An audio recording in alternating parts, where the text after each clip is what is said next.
Legacy of national movement and making of the constitution. Indian ഭരണഘടനാ നിർമ്മാണത്തിലെ ദേശീയ പ്രസ്ഥാനത്തിൻ്റെ ലെഗസിയെക്കുറിച്ചാണ്. ഇന്ത്യൻ ഭരണഘടനാ നിർമ്മാണത്തിൻ്റെ ദേശീയ പ്രസ്ഥാനത്തിൻ്റെ പാരമ്പര്യത്തെക്കുറിച്ചാണ് ഒന്നാമത്തെ മൊഡ്യൂളുള്ളത്. വൈവിധ്യങ്ങളും സ്വപ്നങ്ങളും നിറഞ്ഞ നാട്ടിൽ ഒരു മഹാപ്രസ്ഥാനം പിറവിയെടുക്കുകയും അത് ജനകോടികളുടെ ഹൃദയങ്ങളിൽ സ്വാതന്ത്ര്യത്തിൻ്റെ ജ്വാല ജ്വലിപ്പിക്കുകയും ചെയ്തു. ദേശീയ പ്രസ്ഥാനം എന്ന് വിളിക്കപ്പെട്ട ഈ പ്രസ്ഥാനം നമ്മുടെ രാജ്യത്തിൻ്റെ ചരിത്രത്തിലെ നിർണായക വഴിത്തിരിവായി മാറി. ബ്രിട്ടീഷ് കൊളോണിയൽ ഭരണത്തിൻ്റെ ചങ്ങലയിൽ നിന്ന് മോചിതരാകാൻ സമൂഹത്തിൻ്റെ നാനാതുറകളിലുള്ളവരുടെ ഐക്യശ്രമമായിരുന്നു ദേശീയ പ്രസ്ഥാനം. സ്വാതന്ത്ര്യത്തിനായുള്ള പോരാട്ടം, നീതിക്ക് വേണ്ടിയുള്ള പോരാട്ടം, ഓരോ ഇന്ത്യക്കാരൻ്റെയും അവകാശങ്ങൾക്കും അന്തസ്സിനും വേണ്ടിയുള്ള പോരാട്ടമായിരുന്നു. 20-ാം നൂറ്റാണ്ടിൻ്റെ തുടക്കത്തിൽ നമ്മുടെ രാഷ്ട്രം ഉണർന്നുകൊണ്ടിരിക്കുകയായിരുന്നു. മഹാത്മാഗാന്ധി, ജവഹർലാൽ നെഹ്റു, BR അംബേദ്കർ തുടങ്ങിയവരുടെ സ്വാതന്ത്ര്യവും സമൃദ്ധവുമായ ഇന്ത്യയെക്കുറിച്ചുള്ള കാഴ്ചപ്പാടുകൾ ഇന്ത്യയിലെ ജനങ്ങളെ പ്രചോദിപ്പിച്ചു. നല്ല ഭാവിയിലേക്കുള്ള വഴികാട്ടികളായി അവർ മാറി. നമ്മുടെ സ്വാതന്ത്ര്യത്തിനായി അക്ഷീണം പോരാടിയ എണ്ണമറ്റ മനുഷ്യരുടെ ത്യാഗത്തിലാണ് ദേശീയ പ്രസ്ഥാനത്തിൻ്റെ പൈതൃകം കെട്ടിപ്പടുത്തിരിക്കുന്നത്. അടിച്ചമർത്തുന്ന ബ്രിട്ടീഷ് ഭരണത്തെ ഓരോ ഘട്ടത്തിലും വെല്ലുവിളിച്ച് അവർ പ്രതിഷേധങ്ങളും ബഹിഷ്കരണങ്ങളും മാർച്ചുകളും സംഘടിപ്പിച്ചു. അവരുടെ ധൈര്യവും നിശ്ചയദാർഢ്യവും അചഞ്ചലമായ ചൈതന്യവും രാജ്യത്തെ മുഴുവൻ ഇളക്കിമറിച്ചു. ദേശീയ പ്രസ്ഥാനം ശക്തി പ്രാപിച്ചപ്പോൾ നമ്മുടെ രാജ്യത്തെ ഭരിക്കാൻ ഒരു ഏകീകൃത തത്വങ്ങളുടെ ആവശ്യകത പ്രകടമായി. ഇതൊരു മഹത്തായ ദൗത്യത്തിലേക്ക് ദേശീയ പ്രസ്ഥാനത്തെ നയിച്ചു. അതായിരുന്നു ഇന്ത്യൻ ഭരണഘടനയുടെ നിർമ്മാണം. എല്ലാവർക്കും നീതി, സ്വാതന്ത്ര്യം, സമത്വം, സാഹോദര്യം എന്നിവ ഉറപ്പാക്കുന്ന, എല്ലാവരെയും ഉൾക്കൊള്ളുന്ന ഒരു ജനാധിപത്യ രാഷ്ട്രത്തിന് അടിത്തറ പാകുന്ന ഒരു രേഖയായി 1950 ജനുവരി 26-ന് ഭരണഘടന നിലവിൽ വന്നു. അന്നേ ദിവസം റിപ്പബ്ലിക് ഓഫ് ഇന്ത്യയുടെ പിറവി അടയാളപ്പെടുത്തി. ജനാധിപത്യത്തിൻ്റെ വിജയത്തെയും ദേശീയ പ്രസ്ഥാനത്തിൻ്റെ പാരമ്പര്യത്തെയും പ്രതീകപ്പെടുത്തുന്ന ഒരു ചരിത്ര നിമിഷമായിരുന്നു അത്. ഒരു രാഷ്ട്രമെന്ന നിലയിൽ നമ്മുടെ യാത്ര തുടരുമ്പോൾ ഈ പൈതൃകത്തെ ഓർക്കുകയും ആദരിക്കുകയും ചെയ്യേണ്ടത് അത്യാവശ്യമാണ്. നമ്മുടെ സ്വാതന്ത്ര്യവും നമ്മുടെ അവകാശങ്ങളും നിസ്സാരമായി കാണേണ്ടതില്ല എന്ന ഓർമ്മപ്പെടുത്തലായി ഇത് പ്രവർത്തിക്കുന്നു. നമ്മുടെ ഭരണഘടനയിൽ പ്രതിപാദിച്ചിരിക്കുന്ന മൂല്യങ്ങളെ നാം വിലമതിക്കുകയും ഉയർത്തിപ്പിടിക്കുകയും അതിലൂടെ നീതിപൂർവവും പുരോഗമനപരവുമായ ഒരു സമൂഹത്തെ കെട്ടിപ്പടുക്കാനും കഴിയണം. ദേശീയ പ്രസ്ഥാനത്തിൻ്റെ പാരമ്പര്യവും ഭരണഘടനാ നിർമ്മാണവും നമ്മുടെ ചരിത്ര പുസ്തകങ്ങളിലെ ഒരു അധ്യായം മാത്രമല്ല, ഒരു രാഷ്ട്രത്തിൻ്റെ ഭാഗധേയം രൂപപ്പെടുത്താൻ സാധാരണ വ്യക്തികൾ ഒത്തുചേർന്നതിൻ്റെ സജീവമായ തെളിവാണ്. ദേശീയ പ്രസ്ഥാനത്തിൻ്റെ ഈ പാരമ്പര്യത്തിൽ നിന്നാണ് നമ്മുടെ മഹത്തായ ഭരണഘടന ഉണ്ടായത്. ആദ്യമായി നമുക്ക് എന്താണ് ഭരണഘടന എന്നും എന്താണ് ഭരണഘടന ഒരു രാജ്യത്തുണ്ടാവുന്നതിൻ്റെ പ്രാധാന്യം എന്നതിനെക്കുറിച്ച് നമുക്ക് നോക്കാം. Importance of the constitution. എന്താണ് ഒരു ഭരണഘടനയുടെ പ്രാധാന്യം? എന്താണ് ഒരു ഭരണഘടന ഒരു രാജ്യത്തുണ്ടാവുന്നതിൻ്റെ പ്രാധാന്യം? ഒരു രാഷ്ട്രത്തിൻ്റെ സംഘാടനവും പ്രവർത്തനവും സംബന്ധിച്ച അടിസ്ഥാന പ്രമാണമാണ് ഭരണഘടന. രാഷ്ട്രത്തിൻ്റെ ഭരണഘടന സമഗ്രവും പരമാധികാര സ്വഭാവമുള്ളതുമാണ്. അതായത് ഒരു രാജ്യത്തിലെ എല്ലാ സ്ഥാപനങ്ങളും എല്ലാ സംവിധാനങ്ങളും ആ രാഷ്ട്രത്തിൻ്റെ ഭരണഘടനയ്ക്ക് വിധേയമായിരിക്കും. ഒരു രാജ്യത്ത് ആര് നിയമമുണ്ടാക്കണം, ആര് നിയമം നടപ്പാക്കണം, നിയമങ്ങൾ ആരാണ് വ്യാഖ്യാനിക്കേണ്ടത് തുടങ്ങിയ കാര്യങ്ങൾ ഭരണഘടനയാണ് തീരുമാനിക്കുന്നത്. ആ രാജ്യത്ത് ആരാണ് നിയമം ഉണ്ടാക്കേണ്ടത്, ആരാണ് നിയമം നടപ്പാക്കേണ്ടത്, ആരാണ് നീതി പ്രഖ്യാപിക്കേണ്ടത് എന്നൊക്കെ തീരുമാനിക്കുന്നത് ആ രാജ്യത്തെ ഭരണഘടനയാണ്. ഒരു ജനാധിപത്യ രാഷ്ട്രത്തെ സംബന്ധിച്ചിടത്തോളം ഭരണഘടന വളരെ പ്രധാനപ്പെട്ടതാണ്. ഒരു ജനാധിപത്യ രാഷ്ട്രം ജനങ്ങളുടെ അവകാശങ്ങളിലും സ്വാതന്ത്ര്യത്തിലും അധിഷ്ഠിതമാണ്. വാസ്തവത്തിൽ ജനങ്ങളുടെ താല്പര്യങ്ങളാണ് ഒരു ജനാധിപത്യ ഭരണഘടന പ്രതിഫലിപ്പിക്കുന്നത്. അതൊരു രാജ്യത്തിൻ്റെ അടിസ്ഥാന നിയമസംഹിതയാണ്.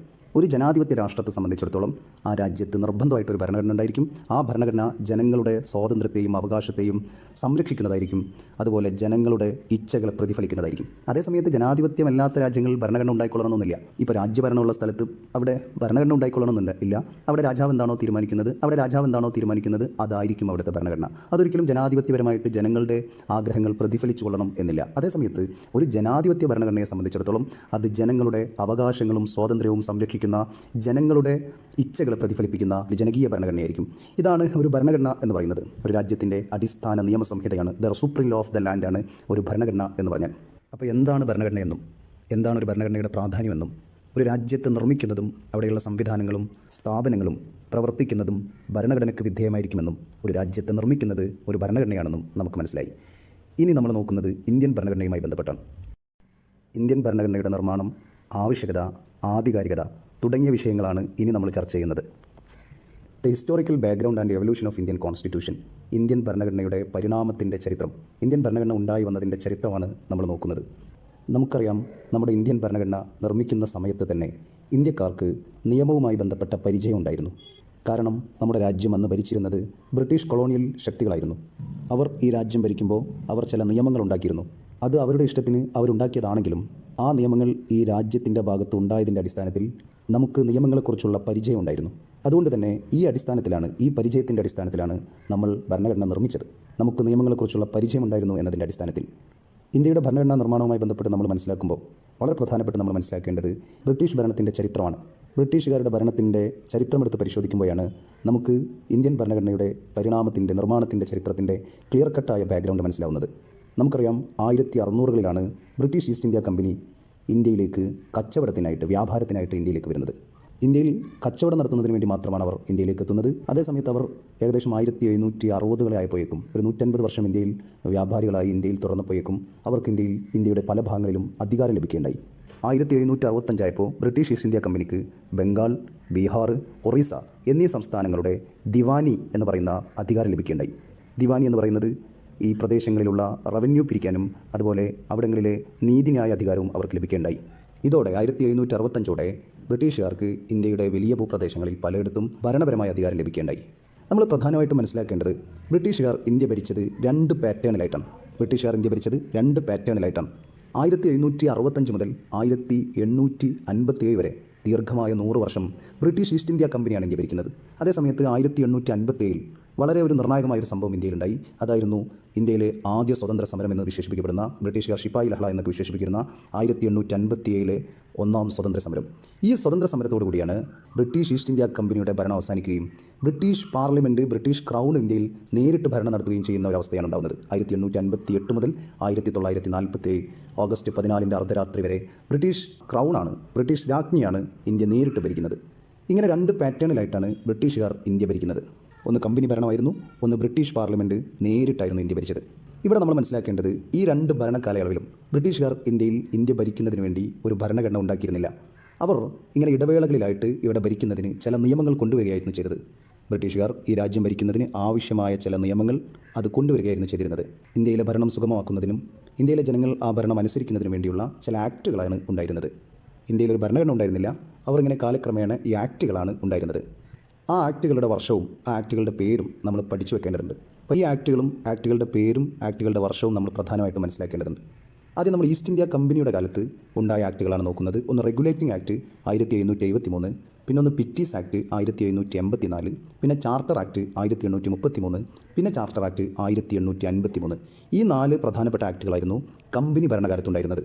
നമ്മൾ മനസ്സിലാക്കേണ്ടത് ഈ ആക്ട് നോക്കിയിട്ടാണ് ഇവർ ഭരണം നടത്തിയിരുന്നത്. ഈ ആക്ടിനനുസരിച്ചാണ് ഇവർ ഭരണം നടത്തിയിരുന്നത്. അവർ ഒരു ഭരണഘടന ഉണ്ടാക്കിയിരുന്നില്ല. ഈ ആക്റ്റിലുള്ള എല്ലാ കാര്യവും നമ്മൾ പഠിക്കേണ്ടതില്ല. കാരണം അതെല്ലാം ചോദ്യം വരില്ല. നിങ്ങൾ അതിൻ്റെ വർഷവും അതിൻ്റെ പേര് മാത്രം പഠിച്ചാൽ മതി. ഇതിൻ്റെ കാര്യങ്ങളൊന്നും ഇപ്പോൾ നിങ്ങൾ പഠിക്കേണ്ടതില്ല. കമ്പനി ഭരണകാലത്ത് ഈ 4 ആക്റ്റുകളാണ് ഉണ്ടായിരുന്നത്. ഈ 4 ആക്ടിൻ്റെയും പേരും വർഷവും നമ്മൾ മനസ്സിലാക്കിയിരിക്കണം. പിന്നീട് 1858 മുതൽ 1947 വരെയുള്ള ദീർഘമായ 100 വർഷം അത് ബ്രിട്ടീഷ് ക്രൗണ് ഇന്ത്യയിൽ നേരിട്ട് ഭരിക്കുന്ന കാലമാണ്. ആ കാലത്തും കൊണ്ടുവന്ന ആക്റ്റുകളുണ്ട്. അത് നമുക്ക് പലതും വിശദമായി പഠിക്കേണ്ടതുണ്ട്. ഗവൺമെൻറ് ഓഫ് ഇന്ത്യ ആക്ട് 1858, പിന്നെ Indian council act 1861, Indian council act 1892, government of India act 1909 1909, government of India act 1990 1919, government of India act 1935, Indian independent act 1947. ഈ ആക്റ്റുകളാണ് ക്രൗണ് നേരിട്ട് ഇന്ത്യ ഭരിച്ചിരുന്ന കാലത്തുണ്ടായിരുന്ന ആക്റ്റുകൾ. പ്രധാനമായും ചോദ്യം വരുന്ന ഭാഗം ഈ ആക്റ്റുമായി ബന്ധപ്പെട്ടാണ്. ഈ ആക്റ്റിലെ പലതും ചോദ്യം വരുന്ന ഭാഗമാണ്. ഇത് നമ്മൾ പഠിക്കേണ്ടതുണ്ട്. ഈ ആക്റ്റുമായി ബന്ധപ്പെട്ട വീഡിയോകളാണ് അടുത്ത ഭാഗം മുതൽ നമുക്ക് പറയാനുള്ളത്. ഇത് വളരെ പ്രധാനപ്പെട്ട ഭാഗമാണ്. പ്രധാനമായും ചോദ്യം വരുന്ന ഭാഗം ഈ ഭാഗത്താണ്. ബ്രിട്ടീഷുകാർ നേരിട്ട് ഇന്ത്യ ഭരിച്ചിരുന്ന കാലത്തുണ്ടായിരുന്ന ആക്റ്റുകളെക്കുറിച്ചാണ് പലപ്പോഴും ചോദ്യം വരുന്ന ഭാഗം. വളരെ പ്രധാനപ്പെട്ട ഭാഗമാണ്. അതിലെ ഓരോ ആക്റ്റുകളെക്കുറിച്ചും പ്രധാനപ്പെട്ട ഓരോ ആക്റ്റുകളെക്കുറിച്ചും നമുക്ക് വിശദമായി പറയാം. ഇനിയുള്ള വീഡിയോകൾ നമുക്ക് അതുമായി ബന്ധപ്പെട്ട് പറയാം. ഓക്കെ.